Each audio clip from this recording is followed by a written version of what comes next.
সংস্কারের ক্ষেত্রে ইসলামী আন্দোলন বাংলাদেশ সংখ্যানুপাতিক নির্বাচনের কথা বলছেন। আমরা কেবল উচ্চ কক্ষে সংখ্যানুপাতিক নির্বাচনের কথা বলছি, তা ওনারা দুই কক্ষে সংখ্যানুপাতিক নির্বাচনের কথা জোর দিয়ে বলছেন। ওনারা ওনাদের যুক্তি উপস্থাপন করেছেন। আমরা বলেছি এই বিষয়টা আমরা বিবেচনা করব, আমরা আলোচনা করব। 53 বছর স্বাধীনতার পরে দেশ কিন্তু সুন্দর একটা ধারায় রাজনীতি চর্চা হয় নাই, বরঞ্চ বারবার আমাদের দেশের মানুষগুলো এদের মাধ্যমে ধোঁকা পেয়েছে, ধোঁকা খেয়েছে। আজকে আমাদের বিভিন্ন চিন্তা কার্যক্রমের সাথে আমাদের এনসিপির চিন্তা কার্যক্রম অনেকটাই মাঠে ময়দানে সর্বত্র একাকার।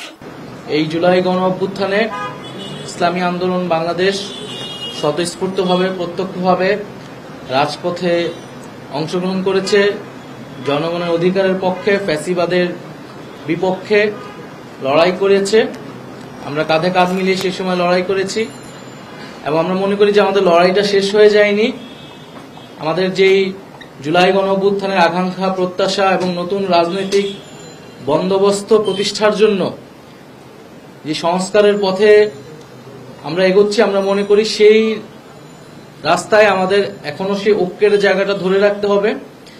তো সেই উদ্দেশ্য থেকেই মূলত এই বৈঠকগুলো আমরা বিভিন্ন রাজনৈতিক দলগুলোর সাথেই বসছি, আলোচনা করছি। তা আমাদের যে বিচার, সংস্কার এবং গণপরিষদের এজেন্ডা, 3টি এজেন্ডা রয়েছে, আমরা সেই বিষয়গুলো নিয়ে আলোচনা করেছি। আমাদের বেশিরভাগ বিষয়ই ঐক্যের জায়গা আমরা খুঁজে পেয়েছি। যেসব জায়গায় দ্বিমত রয়েছে সেটাও পরবর্তীতে কিভাবে নিরসন করে আমরা একটা ঐক্যবদ্ধ জায়গায় আসতে পারি সে বিষয়ে আমাদের আলোচনা হয়েছে। পরবর্তী কার্যক্রম কিভাবে এগোনো যায় সেই বিষয়ে আলোচনা হয়েছে। আমি যদি উদাহরণস্বরূপ বলি, সংস্কারের ক্ষেত্রে ইসলামী আন্দোলন বাংলাদেশ সংখ্যানুপাতিক নির্বাচনের কথা বলছেন। আমরা কেবল উচ্চ কক্ষে সংখ্যানুপাতিক নির্বাচনের কথা বলছি, তা ওনারা দুই কক্ষে সংখ্যানুপাতিক নির্বাচনের কথা জোর দিয়ে বলছেন। ওনারা ওনাদের যুক্তি উপস্থাপন করেছেন। আমরা বলেছি এই বিষয়টা আমরা বিবেচনা করব, আমরা আলোচনা করব। আমরা গণপরিষদের নির্বাচনের বিষয়টা ব্যাখ্যা করেছি যে সংবিধানের মৌলিক সংস্কারের জন্য কেন গণপরিষদ নির্বাচন আসলে জরুরি, প্রয়োজন। ওনারা বলেছেন গণপরিষদ নির্বাচনের বিষয়টা ওনারাও ভেবে দেখবেন, যেহেতু ওনারাও রাষ্ট্রের মৌলিক সংস্কারই আসলে চাচ্ছেন।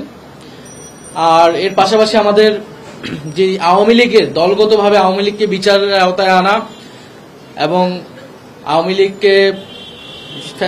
লীগের যে বিচার চলাকালীন সময় আওয়ামী লীগের রাজনৈতিক কার্যক্রম নিষিদ্ধ করা, নিবন্ধন স্থগিত করা ইত্যাদি বিষয়ে আলোচনা করেছেন। আমরা আমাদের অবস্থান বলেছি, ওনারাও এ বিষয়ে ঐক্যমত পোষণ করেছেন। তো আমাদের এই বিষয়গুলো মাত্র আজকে আলোচনা শুরু হয়েছে এবং এটা অব্যাহত থাকবে। মৌলিক আলোচনা কি হয়েছে এটা তো আমাদের নাহিদ ভাই সে পরিষ্কারভাবে আপনাদের সামনে উপস্থাপন করেছেন। তবে সাংবাদিক ভাই সহ ভাইরা যারা আছেন এবং বিশেষ করে আমাদের কথা যারা শুনছেন, দেখছেন, 53 বছর স্বাধীনতার পরে দেশ কিন্তু সুন্দর একটা ধারায় রাজনীতি চর্চা হয় নাই, বরঞ্চ বারবার আমাদের দেশের মানুষগুলো এদের মাধ্যমে ধোঁকা পেয়েছে, ধোঁকা খেয়েছে।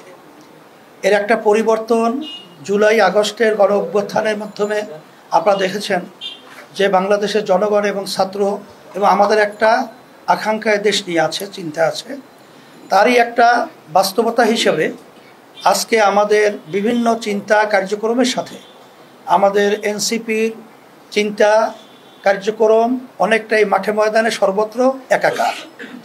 আলহামদুলিল্লাহ আজকে আমরা আলোচনা করতে পেরেছি, আমাদের মনোবল আরও বেড়েছে। সামনে ধারাবাহিকভাবে আলোচনা চলতে থাকবে। আশা করি যে এই ফ্যাসিস্ট যে হাজার হাজার মায়ের কোল খালি করেছে, সন্তান হারা করেছে, আমাদের দেশের টাকা পাচার করেছে, এদের বিচার দলগত সহ আগে হবে, তারপর আমরা নির্বাচনের চিন্তা আমাদের মাথায়, তারপর নির্বাচন আমরা চাই, সংস্কার প্রয়োজনীয় হবে, তারপর জাতীয় নির্বাচন। এর আগে আপনারা জানেন যদি ফ্যাসিস্ট সহ তারা যে আচরণগুলো করেছে এবং তারাদের সুর মিলিয়ে যারা নাকি বারবার নির্বাচনের কথা বলছে, আমরা তো আলোচনা পর্যালোচনা করে দেখি যে সেই 53 বছরের ইতিহাস বাংলাদেশে আবারও পুনরাবৃত্তি হবে। নতুন আমরা যে চেয়েছিলাম বা চাইতেছি এটা হবে না।